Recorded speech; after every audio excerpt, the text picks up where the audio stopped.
Hello दोस्तों, आपका बहुत बहुत स्वागत है एमबीसन नर्सिंग क्लासेज में। आज का हमारा टॉपिक है एंडोक्राइन सिस्टम। इससे पहले हमने डाइजेशन सिस्टम को कंप्लीट किया, उससे पहले हमने नर्वस सिस्टम पढ़ा। तो नर्वस सिस्टम की जो वीडियो थी उसके नीचे कमेंट आएगी सर एंडोक्राइन सिस्टम पे वीडियो बनाइए, तो ये एक तरीके से रिक्वेस्टेड वीडियो है। ठीक है, हम वीडियो को स्टार्ट करते हैं। देखिए, आज हम एंडोक्राइन सिस्टम की बात करेंगे जिसे अंतःस्रावी तंत्र कहते हैं। मैंने आपको बताया था कि हम सारे सिस्टम्स पढ़ रहे हैं, तो इन सिस्टमों में क्या है कि बहुत सारी चीज़ें मिलकर एक सिस्टम बनाती हैं, ये मैं आपको बता रहा हूँ हर बार। ठीक है, अब हम बात करेंगे एंडोक्राइन का मतलब होता है अंतःस्रावी ग्रंथियाँ। ठीक है, एक तरीके से हम ग्रंथियों की बात करेंगे यहाँ पर और अंतःस्रावी ग्रंथियों की हम बात करेंगे इस वीडियो के अंदर। अब हम जब ग्रंथियों की बात करते हैं तो सबसे पहले हमारे दिमाग में ये आता है कि व्हाट इज़ ग्लैंड। ठीक है, ग्लैंड क्या है या फिर ग्रंथि क्या है। ग्रंथि की हम बेसिक भाषा में समझें तो ग्रंथि का मतलब होता है एक प्रकार की थैली जैसी संरचना। ठीक है, एक थैली जैसी संरचना जिसके अंदर कुछ केमिकल भरे होते हैं, कुछ रसायन भरे होते हैं। अब वो रसायन हार्मोन भी हो सकते हैं या फिर वो एंजाइम्स भी हो सकते हैं।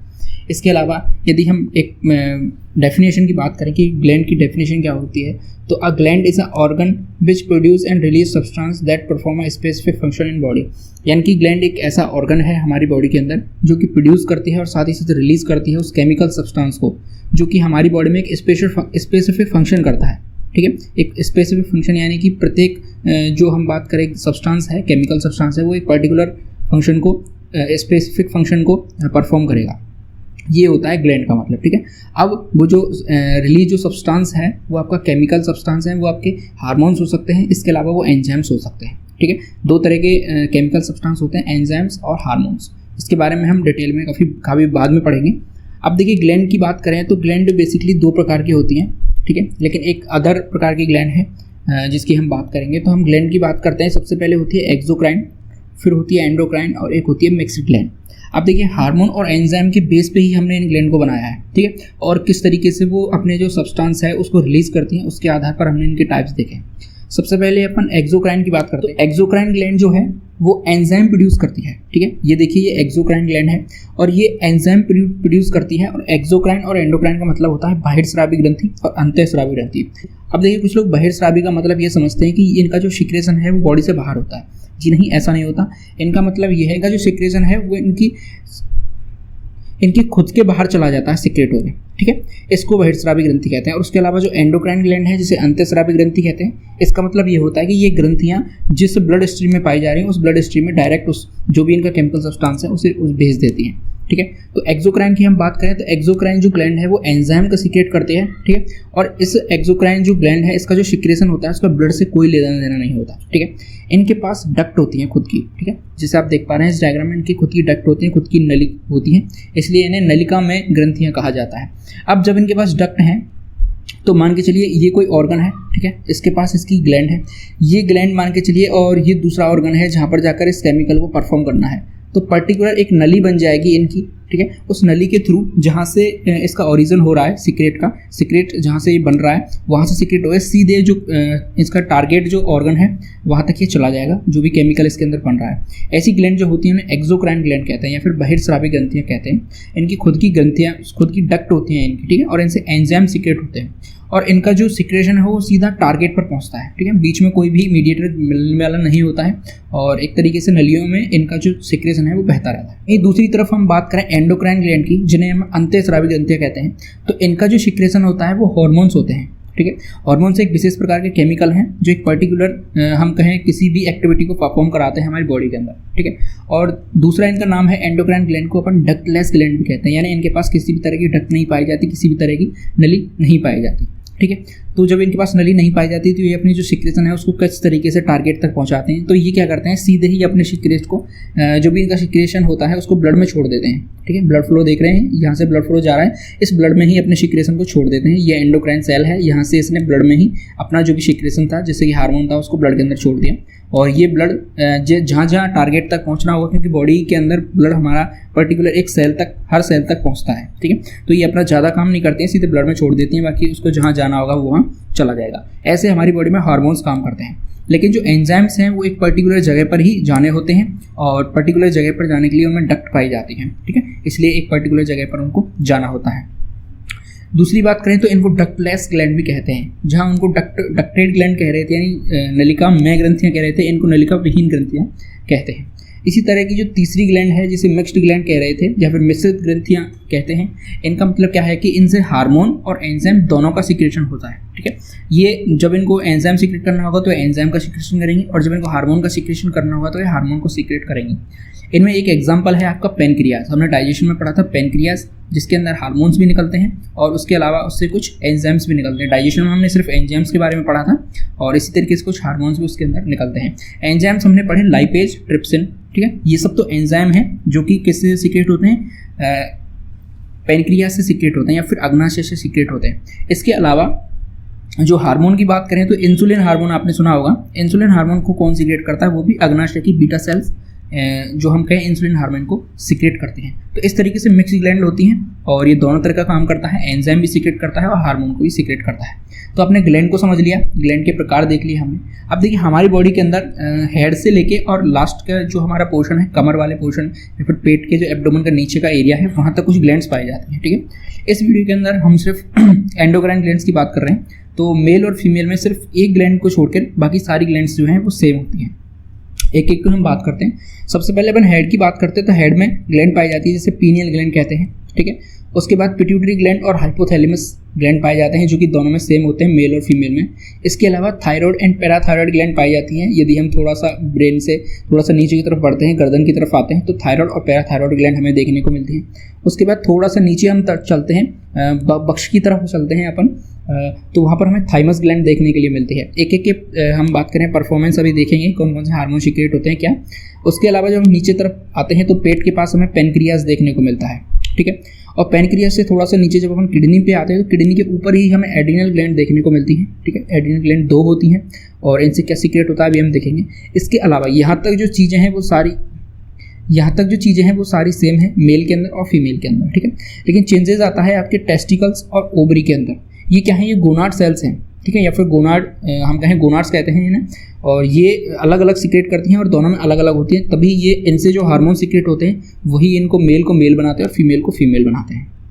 ठीक है, ये मेल और फीमेल में दोनों में डिफरेंस होता है। अब अपन एक एक ग्रंथि के बारे में पढ़ते चलेंगे और क्या क्या उनके परफॉर्मेंस है, क्या क्या उनके फंक्शन है, वो हम बात करेंगे। देखिए, सबसे पहले हम बात कर रहे हैं हाइपोथैलेमस की। ठीक है, हाइपोथैलेमस जो कि ब्रेन के बिल्कुल बीचों बीच पाया जाता है। ठीक है, और ये किसको सीक्रेट करता है, ये ब्रेन का ही पार्ट है। हाइपोथैलेमस ये ग्लैंड है, ब्रेन का ही पार्ट है और ये न्यूरो सेक्रेटरी सेल्स के अंदर पाई जाती हैं। तो ये बना किससे होता है, ये न्यूरो सेक्रेटरी सेल्स से बना होता है और ये न्यूरो हार्मोन या फिर हम कहें नर्वस हार्मोन को सीक्रेशन करता है। और ये क्या करता है कि they connect both nervous and endocrine system, यानी कि ये हर चीज़ को हम कहें हैंडल करने वाला चीज़ है या कंट्रोल करने वाली चीज़ है। हाइपोथैलेमस जो होती है, अभी अपन देखेंगे कि जो सारी ग्रंथियां हैं उनको कंट्रोल कौन करती है, पिट्यूटरी ग्लैंड उनको कंट्रोल करती है, आप जानते हैं। लेकिन पिट्यूटरी ग्लैंड को कौन कंट्रोल करता है, हाइपोथैलेमस उनको भी कंट्रोल करता है। तो एक तरीके से हम कहें कि सभी ग्रंथियों का बाप है या हम कहें जो फादर है वो है पिट्यूटरी ग्लैंड, और जब हम कहें दादा की बात आती है यानी कि पिताजी की जब हम बात करते हैं तो वो हाइपोथैलेमस है। ठीक है, क्योंकि वो पिट्यूटरी को भी कंट्रोल कर रहा है कि किस ग्रंथि से कौन सा काम आपको करवाना है। दूसरी चीज़, ये कनेक्ट करता है नर्वस सिस्टम और एंडोक्राइन सिस्टम को आपस में। ठीक है, नर्वस सिस्टम हमने पहले वीडियो में पढ़ा और एंडोक्राइन सिस्टम हम पढ़ रहे थे। तो दोनों को कंट्रोल करने का काम कौन करता है, हाइपोथैलेमस दोनों को कंट्रोल करने का काम करता है। इसके अलावा ये हमारी जितनी भी फीलिंग्स होती हैं, भावनाएं होती हैं, इसके अलावा भूख प्यास, इन सबको कंट्रोल कौन करता है, हाइपोथैलेमस ही कंट्रोल करता है। इसके अलावा हम देखेंगे कौन कौन से हार्मोन सीक्रेट करता है। तो देखिए, various releasing hormone like gonadotropin releasing hormone. ठीक है, गोनेडोट्रोपिन रिलीजिंग हार्मोन वो होते हैं जो गोनाड से रिलीज होते हैं। ठीक है, उसके अलावा जो ग्रोथ हार्मोन है उनको कौन रिलीज करेगा, कैसे रिलीज करेगा, उनको ये बताता है, जैसे कि सोमेटोस्टेनिन है। ठीक है, वो हमारा ग्रोथ हार्मोन है एक प्रकार का। तो ग्रोथ हार्मोन कब कितना सीक्रेट होना चाहिए ये कौन डिसाइड करेगा, ये आपका हाइपोथैलेमस डिसाइड करता है। इसके अलावा they hormones act on pituitary gland to stimulate other gland. अब यहाँ से जो हार्मोन निकलते हैं वो हार्मोन जाके पिट्यूटरी ग्लैंड पर काम करते हैं। ठीक है, और वो पिट्यूटरी ग्लैंड को बताते हैं कि कब कौन सा हार्मोन कितना निकलवाना है किस ग्लैंड से। तो एक तरीके से ये मास्टर का काम कर रहा है किसके ऊपर, पिट्यूटरी के ऊपर, हाइपोथैलेमस जो कि ब्रेन में पाया जाता है। ठीक है, हम सब जानते हैं कि ब्रेन एक अपने आप में कंप्यूटर का सीपीयू जैसे होता है, इसी तरीके से हमारी बॉडी का सीपीयू ब्रेन है। ठीक है, और ब्रेन का ही पार्ट है क्या, हाइपोथैलेमस। ठीक है, तो हाइपोथैलेमस के ऊपर भी कौन कंट्रोल करेगा, उसको कंट्रोल करेगा ब्रेन। ठीक है, तो ब्रेन के नीचे हाइपोथैलेमस है, हाइपोथैलेमस के नीचे पिट्यूटरी ग्लैंड है और पिट्यूटरी ग्लैंड फिर सारी ग्लैंड्स को बताती है कि कब कौन सा एंजाइम और कितनी मात्रा में सीक्रेट करना है। ठीक है, आगे अपन बढ़ते हैं। अब दूसरे नंबर पे आती है हमारे पिट्यूटरी ग्लैंड। पिट्यूटरी ग्लैंड जिसे अपन पीयूष ग्रंथि भी कहते हैं हिंदी में, ठीक है। और ये कहाँ पाई जाती है, ये इस ग्लैंड को मास्टर ग्लैंड भी कहते हैं, ठीक है, मैंने आपको बताया। और इसकी बात करें तो ये पी साइज की होती है, यानी छोटी सी ग्रंथि है और मटर के दाने के आकार की होती है। और ये बॉटम ऑफ द ब्रेन या फिर हम कहें ब्रेन के बेस में पाई जाती है, आधार में ब्रेन के में पाई जाती है, नीचे की तरफ पाई जाती है। बहुत ही छोटी सी होती है, मटर के दाने के समान आप अंदाज़ा लगा सकते हैं। लेकिन हम बात करें कि इसका जो काम है ये साइज से नहीं, अपने काम से बहुत बड़ी है, क्योंकि ये सारी जितनी भी ग्रंथियां हैं, आसपास जितनी भी ग्लैंड्स हैं, उन सबको कंट्रोल करती हैं, ठीक है। उन सबके ऊपर हेड है, उन सबको ये बताती है कौन सा हार्मोन आपको कब कितनी मात्रा में सीक्रेट करना है। इसलिए ही इसे क्या कहते हैं, मास्टर ग्लैंड कहते हैं। तो आपसे क्वेश्चन पूछा जा सकता है कि मास्टर ग्लैंड कौन सी है, तो पिट्यूटरी ग्लैंड को मास्टर ग्लैंड बोला जाता है, ठीक है। अब बात करें कि ये कंट्रोल करती है किसको, control and regulate other gland in the body, ये मैंने आपको बता दिया। अब अपन बात करते हैं कि इससे कौन कौन से हार्मोन निकलते हैं। तो देखिए, हार्मोन की हम बात करें तो इससे ग्रोथ हार्मोन निकलता है, ठीक है। और ग्रोथ हार्मोन को कंट्रोल कौन करता है, हाइपोथैलेमस कंट्रोल करता है, ठीक है। लेकिन ग्रोथ हार्मोन को निकालता कौन है, पिट्यूटरी ग्लैंड निकालती है। इसके अलावा टीएसएच हार्मोन जिसे थायराइड स्टिमुलेटिंग हार्मोन कहते हैं। अब देखिए शब्द आ रहा है कि स्टिमुलेटिंग, यानी स्टिमुलेट कर दी है किसको, थायराइड को, क्या निकलवाने के लिए कि आपको थायरोक्सिन हार्मोन निकालना है। तो कौन, अब देखिए थायरोक्सिन जो हार्मोन है वो निकालेगी थायराइड ग्लैंड, ठीक है। लेकिन उसको बताएगी कौन, उसका जो स्टिमुलेशन वाला जो काम करेगी वो कौन करेगी, पिट्यूटरी ग्लैंड करेगी। उसके अलावा ल्यूटिनाइजिंग हार्मोन, उसके अलावा फॉलिकल स्टिमुलेटिंग हार्मोन, जो फॉलिकल को निकालने का जो काम है, ओवरी में से जो फॉलिकल निकलता है तो वो उसको भी कंट्रोल कौन करता है, एफएसएच कंट्रोल करता है, जो कि निकलता किससे है, पिट्यूटरी ग्लैंड से निकलता है, ठीक है। इसके अलावा इससे निकलता है प्रोलैक्टिन हार्मोन, और ये हार्मोन किस में काम करता है, ये दूध के निर्माण में काम करता है। जैसे कि जो मदर्स होती हैं जो नई नई बेबी को जन्म देती हैं, उसमें जो दूध का निर्माण होता है वो इसी हार्मोन की वजह से होता है, इसलिए इसे प्रोलैक्टिन हार्मोन कहते हैं, ठीक है। इसके अलावा एक ऑक्सीटोसिन हार्मोन इससे निकलता है। कौन सा हार्मोन, ऑक्सीटोसिन। ऑक्सीटोसिन हार्मोन क्यों निकलता है, वो दूध का स्राव कराता है, ठीक है। यानी सिक्रेशन जो कराएगा मिल्क का, वो कौन कराएगा, ऑक्सीटोसिन कराएगा। जब डिलीवरी होने वाली होती है तो उस टाइम पे जो ऑक्सीटोसिन हार्मोन की मात्रा थोड़ी सी बढ़ानी पड़ती है। उस बढ़ाने से क्या होता है कि जो बेबी को दूध की जरूरत पड़ती है तो दूध का स्राव हो जाता है। लेकिन कई बार आपने सुना होगा कि दूध नहीं आ रहा है, तो दूध क्यों नहीं आ रहा है, क्योंकि ऑक्सीटोसिन का जो सिक्रेशन है वो प्रॉपर वे में हो नहीं पा रहा है, तो पिट्यूटरी ग्लैंड है वो ठीक से काम नहीं कर पा रही है, इस वजह से दूध का स्राव हो नहीं पाता। इसी तरीके से एक हार्मोन निकलता है जिसे बेसोप्रेसिन हार्मोन कहते हैं। एक हार्मोन है बेसोप्रेसिन हार्मोन। बेसोप्रेसिन हार्मोन क्या करता है कि जो हमारा मूत्र है, उस मूत्र की जो सांद्रता है यानी कंसंट्रेशन है, उसको कंट्रोल करता है। यानी कि कब कितना वाटर उसमें से एब्जॉर्ब किया जाएगा, ठीक है, मूत्र में से, और कितनी वेस्ट प्रोडक्ट बाहर निकाला जाएगा, ये काम कौन कराता है, बेसोप्रेसिन कराता है। लेकिन जब पिट्यूटरी ग्लैंड में ये बेसोप्रेसिन जो है वो ठीक से नहीं निकल पाता, तो कई बार हमारे जो मूत्र है उसकी सांद्रता इतनी ज़्यादा बढ़ जाती है कि उसका कलर काफ़ी येलो कलर का हो जाता है। तो उस टाइम मूत्र में से हमारे में से जलन होने लग जाती है, ठीक है। कई बार आपने फील किया होगा। तो मूत्र में जब मूत्र मार्ग में जब जलन होती है तो उसका रीज़न ये है कि उसके अंदर यूरिया की जो सांद्रता है, कॉन्सेंट्रेशन है, वो काफ़ी बढ़ चुकी है। इसके अलावा हम बात करें जब बेसोप्रेसिन का जो लेवल है वो काफ़ी कम हो जाएगा, तब क्या होगा, जो हमारा मूत्र है उसमें ज़्यादातर वाटर का लॉस हो जाएगा, ठीक है। तो हमारी बॉडी में पानी की कमी हो जाएगी। तो बेसोप्रेसिन का एक लिमिट के अंदर सीक्रेट होना बहुत जरूरी है, और इसको कंट्रोल कौन करता है, पिट्यूटरी ग्लैंड इसको कंट्रोल करती है, ठीक है। और मैंने आपको बताया सोमेटोट्रोपिक हार्मोन जो निकलता है, एसटीएच जिसे अपन कहते हैं, वो ग्रोथ हार्मोन को कंट्रोल करता है, ठीक है। ग्रोथ हार्मोन कब कितना निकलना है उसका भी कंट्रोल कौन करता है, पिट्यूटरी ग्लैंड करती है। ग्रोथ हार्मोन जब ज़्यादा निकल जाएगा तो उसे हम दानवता जो रोग होता है, जाइजेंटियम जिसे कहते हैं, वो रोग हो जाएगा। या फिर यदि वो कम निकलेगा ग्रोथ हार्मोन तो लोग बौने रह जाते हैं, जैसे ड्वार्फिज्म कहते हैं या फिर बोनापन कहते हैं। तो ये सब कंट्रोल कौन कर रहा है, पिट्यूटरी ग्लैंड कर रही है। अब आप देख रहे हैं कि सारी चीज़ों का कंट्रोल, ऑक्सीटोसिन हार्मोन कहाँ से कब निकलना है, बेसोप्रेसिन हार्मोन, तो एक पूरी तरीके से बॉडी का कंट्रोल कौन कर रही है, पिट्यूटरी ग्लैंड कर रही है, इसलिए इसे मास्टर ग्लैंड कहा जाता है, ठीक है। अब ब्रेन के अंदर ही पिट्यूटरी ग्लैंड के पास एक और छोटी सी ग्लैंड होती है। देखिए ये आपको ग्लैंड दिखाई दे रही है जिसे पिट्यूटरी ग्लैंड कहते हैं, लेकिन पीछे की तरफ, पिट्यूटरी ग्लैंड के पीछे की तरफ आप देख पा रहे हैं यहाँ छोटी सी ग्लैंड होती है जिसे पीनियल ग्रंथि कहते हैं, ठीक है। पीनियल ग्रंथि हम कहें पश्च मस्तिष्क का भाग है, पीछे की तरफ पाई जाती है मस्तिष्क में, ठीक है। तो बताया कि ये ब्रेन के अंदर लोकेट होती है, ठीक है, ब्रेन के अंदर इसकी लोकेशन है।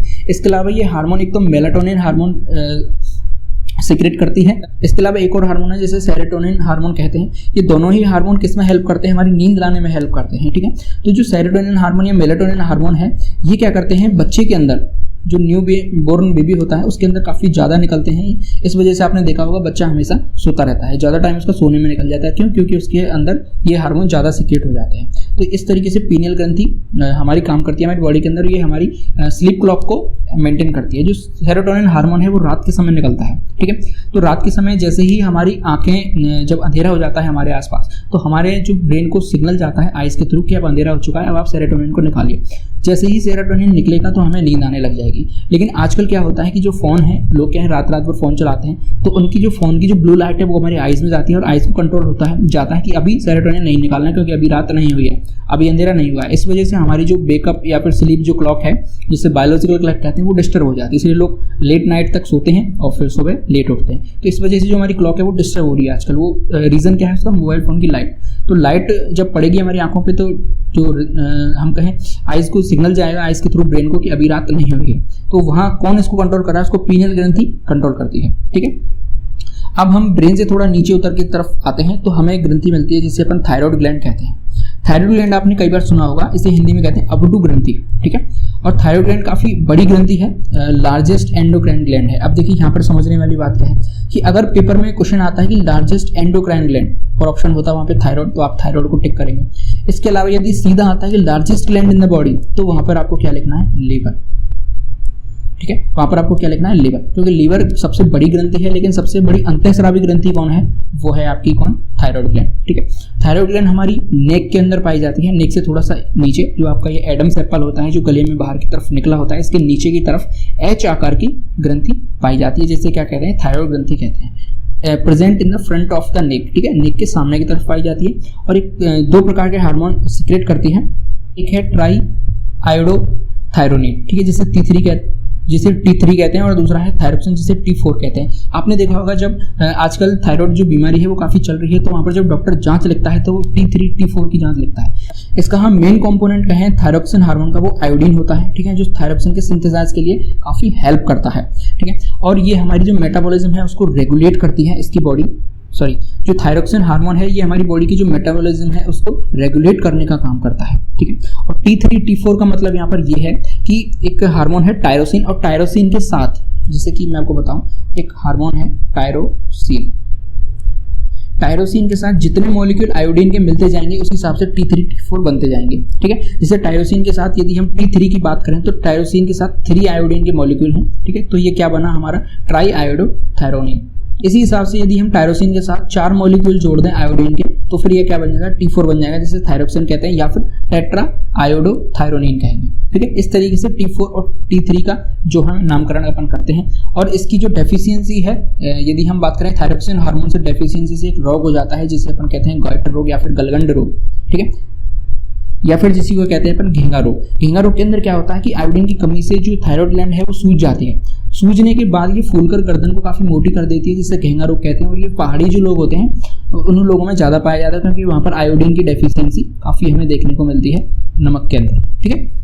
तो आयोडीन की कमी होगी तो इसको ये कंप्लीट थायरोक्सिन नहीं बना पाएगा तो ये ग्रंथि फूलकर मोटी हो जाती है, जिससे गॉइटर रोग कहते हैं। इसके अलावा एक आपने सुना होगा क्रेटिनिज्म रोग। ये किसके अंदर होता है? ये बच्चों के अंदर होता है, जैसे जड़ मानवता कहते हैं। इसके अंदर बच्चे मोटी बुद्धि के हो जाते हैं, ठीक है, सोचने समझने की क्षमता उनकी कम होती है, पेट बाहर निकल जाता है। ये भी किसी कमी से होता है, ये आयोडीन की कमी से होता है। तो हम बात करें यदि हम बात करें थायरोक्सिन हार्मोन काफ़ी ज़्यादा मात्रा में निकल जाए तो उसे एक रोग हो जाता है जिसे मिक्सोडीमा कहते हैं, जिससे आदमी फूलकर मोटा हो जाता है काफ़ी। तो ये जो रोग है मिक्सोडीमा, जिससे थायरोक्सिन हार्मोन काफ़ी ज़्यादा मात्रा में रिलीज होता है, ये बीमारी हमारे आसपास देखने को मिलती है। फीमेल्स में ये बीमारी ज़्यादा हमें देखने को मिलती है। तो थायराइड ग्लैंड आपने देखा काफ़ी मेजर रोल होता है इसका एंडोक्राइन ग्लैंड के अंदर।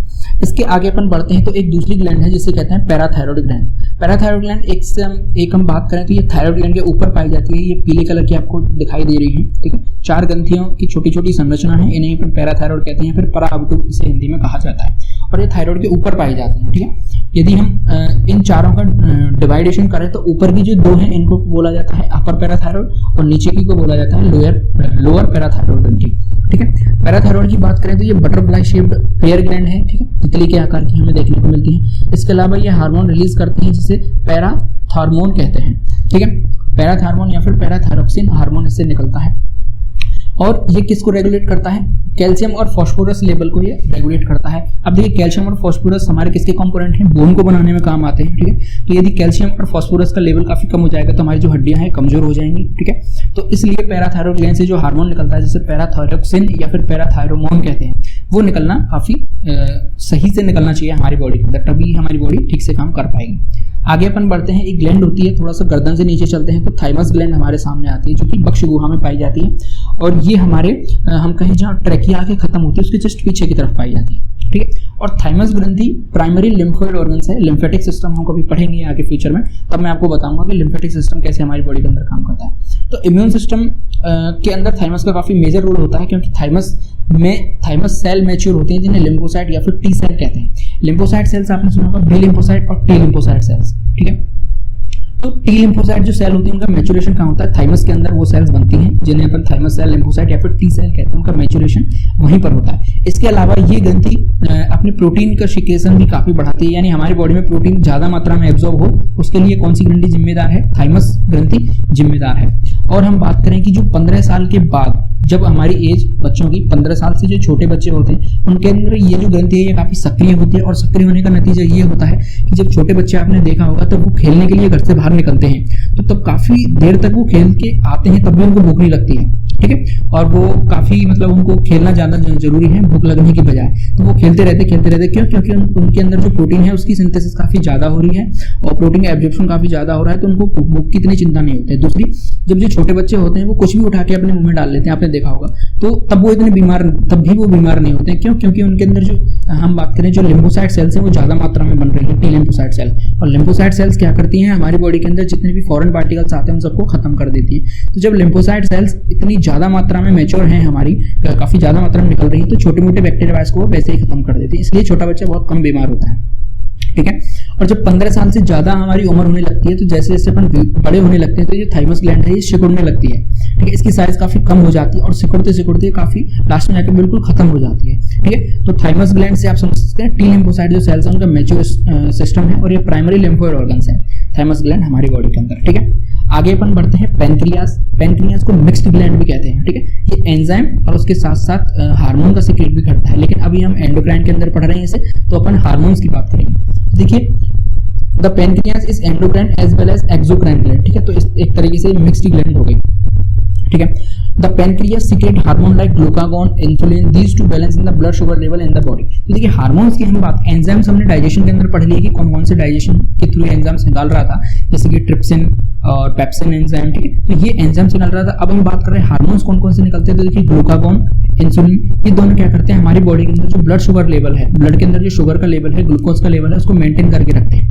यदि दोनों में से इंसुलिन की कमी हो जाए तो डायबिटीज रोग हो जाते हैं, जैसे डायबिटीज मेलाइटिस कहते हैं, ठीक है। इसके अलावा हम बात करें दूसरा हार्मोन है जिसे सोमेटोस्टेनिन कहते हैं एंड पेनक्रिएटिक पॉलीपेप्टाइड, ये दोनों हार्मोन भी कौन सीक्रेट करता है, पेनक्रियास से ही सीक्रेट होते हैं दोनों ही हार्मोन, ठीक है। और इनकी कमी से, जैसे इंसुलिन की कमी से आप बेसिक रोग जानते हैं कौन सा है, डायबिटीज मेलाइटिस रोग है जो इंसुलिन की कमी से होता है। इसमें क्या करते हैं, इंसुलिन के इंजेक्शन लगते हैं, ठीक है, जिससे इंसुलिन को लेवल किया जाता है और ब्लड शुगर लेवल को वो कंट्रोल करता है। तो ये पेनक्रियास से निकलते हैं, ठीक है। आगे अपन बढ़ते हैं एड्रीनल ग्लैंड की तरफ। जो एड्रीनल ग्लैंड है नीचे आते तो किडनी हमें देखने को मिलती है, ठीक है। किडनी के ऊपर ही दो टोपी जैसी संरचना पाई जाती है जिसे अपन एड्रीनल ग्लैंड कहते हैं, तो किडनी का कैप इन्हें कहा जाता है, ठीक है। Adrenal gland have two region known as the adrenal cortex and adrenal medulla. दो भाग हैं इसके, अंदर से ये बिल्कुल तिकोनी होती है, जैसे समोसे का शेप होता है, अंदर से जब से काटते हैं तो बिल्कुल समोसा जैसी हमें दिखाई देती है। कॉर्टेक्स रीजन सीक्रेट करता है हार्मोन जैसे cortisol, aldosterone and androgen, while the medulla reason secret hormones adrenaline and non adrenaline. तो जो एड्रिनलिन है इसे दो तरीके के भाग हैं इसके, एक कॉर्टेक्स रीजन है, दूसरा आपका मेडुला रीजन है। तो जो कॉर्टेक्स रीजन है उससे 3 हार्मोन निकलते हैं, जिसे कॉर्टिसोल, एल्डोस्टेरोन और दूसरा है एंड्रोजन्स हार्मोन, ठीक है। ये एंड्रोजन्स जो हार्मोन है हमारे सेक्स हार्मोन से इन्हें कहा जाता है। कॉर्टिसोल हार्मोन हमारे बॉडी के अंदर जो हम कहें डिप्रेशन या इन चीजों को बढ़ा देता है, ठीक है।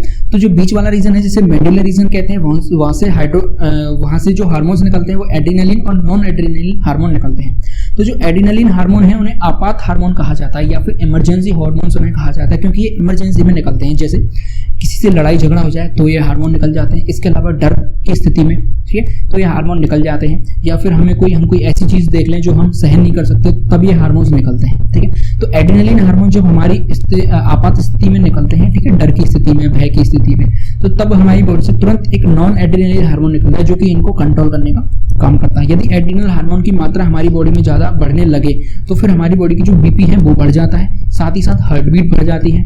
इन दोनों के बढ़ने से क्या होगा, हमारा जो सिस्टम है पूरा आउट ऑफ कंट्रोल हो जाता है। आपने देखा होगा जब आप डर जाते हैं तो हार्ट बीट ऑटोमेटिक बढ़ जाती है और ब्लड प्रेशर बढ़ जाता है, पसीने पसीने हो जाते हैं और कई बार लोगों का टॉयलेट भी निकल जाता है। तो ये सब कौन करता है, एड्रिनलिन हार्मोन के कारण होता है।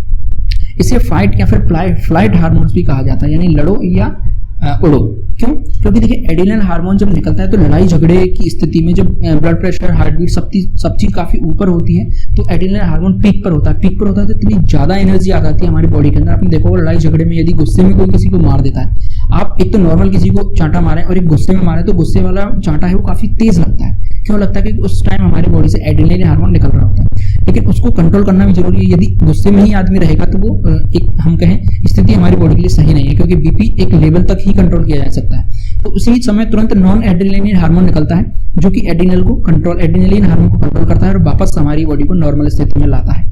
तो ये दो हार्मोन निकलते हैं किससे, मेडुला रीजन से। और एड्रिनलिन हार्मोन को ही क्या कहा जाता है, फ्लाइट और फाइट हार्मोन, यानी या तो फाइट करो या फिर फ्लाइट करो। आपने देखा होगा कि जब आपको डर लगता है तो उस समय हमारी स्पीड काफी बढ़ जाती है, ठीक है। ऐसा लग रहा होता है कि हम उड़ रहे हैं और नॉर्मल आपसे कोई कहे चलिए दौड़िए तो आपसे दौड़ा भी नहीं जाएगा, ठीक है। लेकिन जब कोई आपके पीछे कुत्ता पड़ जाता है या आपने देखा कोई भूत देख लिया आपने और आपको लग रहा है कि वहम होता है वैसे भूत, और आपने देख लिया पीछे में भूत है, तो इतनी तेज स्पीड में हम दौड़ते हैं हम खुद नहीं सोच पाते कि हम इसे दौड़ कैसे रहे। तो उस समय कौन हमारा काम कर रहा होता है, एड्रिनलिन हार्मोन हमारी बॉडी के अंदर सीक्रेट हो रहा होता है, ठीक है। ये एड्रिनल ग्लैंड करती है हमारा काम। दूसरे नंबर पर आते हैं हमारे काफी लास्ट आते हैं हमारे गोनाड्स, ठीक है। जैसे कि आपके टेस्टिस और फीमेल के अंदर आते हैं ओवरीज। ये दोनों ऐसी ग्रंथियां हैं ये दो मेल और फीमेल को अलग अलग बनाती हैं, ठीक है। अब तक मेल फीमेल के अंदर सेम चीज चल रही थी, लेकिन गोनाड ग्लैंड को हिंदी में बोलते हैं जनन ग्रंथि, जो कि दोनों में अलग अलग होती है, मेल में अलग होती है, फीमेल में अलग होती है। और इनसे सेक्स हार्मोन्स निकलते हैं या फिर जनन हार्मोन्स निकलते हैं। और जब हम हार्मोन्स वाले टॉपिक में पढ़ेंगे तो वहां पर मैं आपको बताऊंगा कि जनन यानी कि जो इतने भी हार्मोन्स होते हैं ये स्टेरॉइड के बने होते हैं, ठीक है। जितने भी जनन हार्मोन्स होते हैं वो स्टेरॉइड के बने होते हैं। अब देखिए gonads are reproductive glands present in male and female, दोनों में प्रेजेंट होते हैं, मेल एंड फीमेल में। Male gonad is a pair of testis, यानी कि टेस्टिस यानी वृषण का जोड़ा होता है, मेल गोनाड जिन्हें कहते हैं, विच सिक्रेट द हार्मोन टेस्टोस्टेरोन।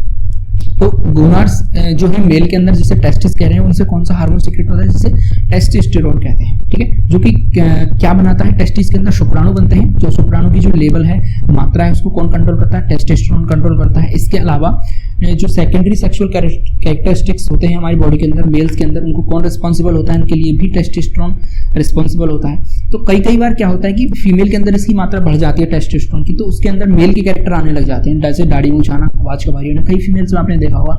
तो वो हार्मोन इम्बैलेंस की समस्या हो जाती है। यदि हम फीमेल्स की बात करें तो फीमेल्स के अंदर भी पेयर ऑफ ओवरीज होते हैं, यानी अंडाशयों की हम कहें जोड़ा पाया जाता है, 2 अंडाशय पाए जाते हैं जो 2 हार्मोन सीक्रेट करते हैं, एस्ट्रोजन और प्रोजेस्टेरोन, ठीक है। इसके अलावा एक और हार्मोन जिसे रिलैक्सेशन हार्मोन कहते हैं। तो सबसे पहले both of these regulate the secondary sexual characteristics in females, यानी कि ये दोनों जो एस्ट्रोजन और प्रोजेस्टेरोन है वो किसको कंट्रोल करते हैं, फीमेल्स के कैरेक्टरिस्टिक्स को कंट्रोल करते हैं, और जो टेस्टोस्टेरोन है वो मेल्स के कैरेक्टरिस्टिक्स को कंट्रोल करता है।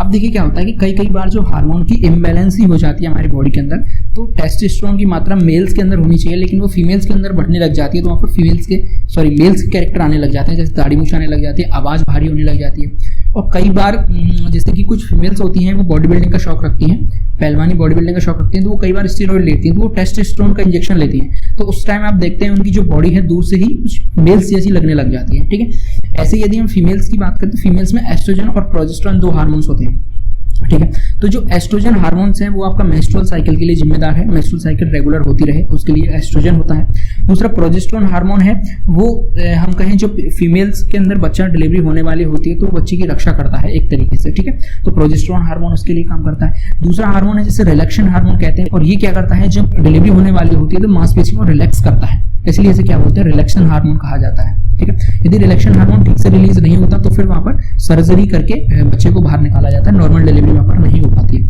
लेकिन कई बार क्या होता है कि देखिए मेल्स के अंदर भी एस्ट्रोजन प्रोजेस्टेरोन पाया जाता है लेकिन उनका लेवल काफी कम होता है, और कई बार कुछ रीजन से आपने देखा होगा कि मेल्स के अंदर एस्ट्रोजन की मात्रा बढ़ जाती है, तो एस्ट्रोजन की मात्रा बढ़ जाती है तो वहाँ पर फीमेल्स के कुछ कैरेक्टर्स आने लग जाते हैं, जैसे कि आपकी आवाज़ का पतली हो जाना, ठीक है, और थोड़ा सुकड़ के चलना, इसके अलावा जो नीचे वाला पार्ट है जो हमारी थाइस के आसपास का एरिया उसका चौड़ा हो जाना, तो ये सब एस्ट्रोजन के जो लेवल है उसका ऊपर बढ़ने के कारण होता है, या फिर चेस्ट की जो इनकी जो ब्रेस्ट होती है उनकी साइज थोड़ी बढ़ जाना, ठीक है। तो ये एस्ट्रोजन का जो इम्बैलेंस हो जाता है इसकी वजह से ये होता है कारण। तो मेल और फीमेल में दोनों में अलग अलग हार्मोन्स पाए जाते हैं जो मेल को मेल बनाता है और फीमेल को फीमेल बनाता है। इस तरीके से हमने आज एंडोक्राइन सिस्टम को पढ़ा। आई होप आपको समझ में आया होगा। इसके अलावा आपको किसी और टॉपिक पे वीडियो चाहिए, जैसे कि आज की वीडियो रिक्वेस्टेड वीडियो थी, ठीक है, ऐसे ही आपको किसी और टॉपिक पे वीडियो चाहिए तो मुझे कमेंट करके नीचे बताएं। चैनल को सब्सक्राइब जरूर कर लें, वीडियोस को लाइक करें, नीचे कमेंट करें एक अच्छी सी जिसे पढ़ के हमें अच्छा लगे।